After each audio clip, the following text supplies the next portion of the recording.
My teacher assigned me a Jamboard for my class, and I'm going to show you how to access it, use it, and submit it in Google Classroom. So I'm going to visit my class and click on my classwork tab because that's where all of our assignments live. This is the first week, so I know that the Jamboard is going to be in the topic for this week, and I can see it here. I could also take a quick look at my to-do list, and I can see that I have a Jamboard that's due August 12th. So I'm going to go ahead and click on that Jamboard. And my teacher put in a link to the Jamboard for me, so I'm going to go ahead and click on it. And then once I do, the Jamboard's going to load, and I'm going to be able to edit it.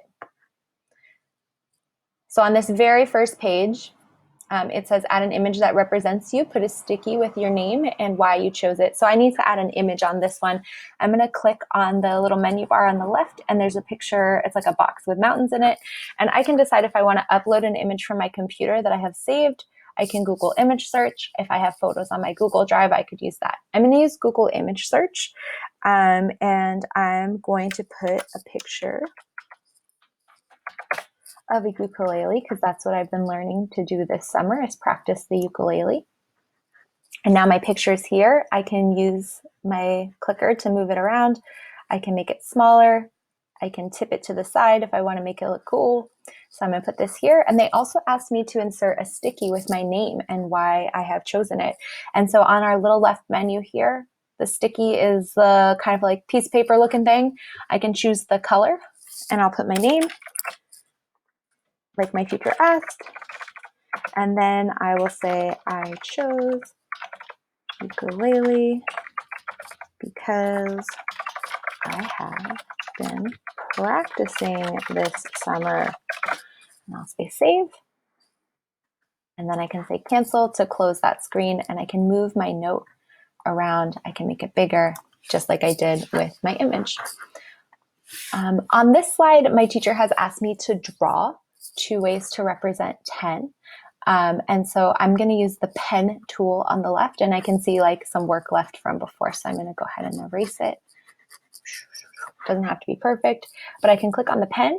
And if I want to change, I can use the marker. I can use the highlighter. I can use the brush. So I'm going to use the highlighter because it's kind of the easiest to write with. And I'm just going to go 1, 2, 3, 4, 5. And then I can change the color.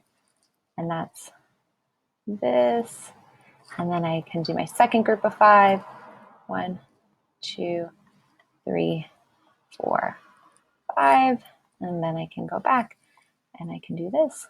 And if you have, you can use this on your phone, so you can draw with your finger, which is pretty easy as well. Next, in this frame, I have to add in the last part of the story. It looks like my classmates already did kind of the beginning and the middle. So they said, place images or write with sticky notes that show each different part of the story. So I'm just going to show the end. I'm going to use an image, and I'm going to put wolf grandma and see how we do with a Google image search. That weirdly worked. So I'm going to move that to the end, and I'm going to make it just a little smaller and move it there. And that's the story.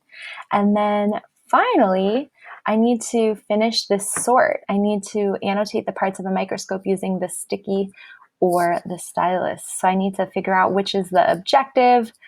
And these ones are already all set. So I can add in sticky notes for the other parts of the microscope. When I'm ready to submit my Jamboard, I can go back to my assignment, and I need to say I have completed it so my teacher knows to look for my responses. And I'll just say mark as done. And it says you didn't attach work, but that's okay because my work is on the Jamboard. So I'm going to say mark as done. And now my Jamboard is submitted.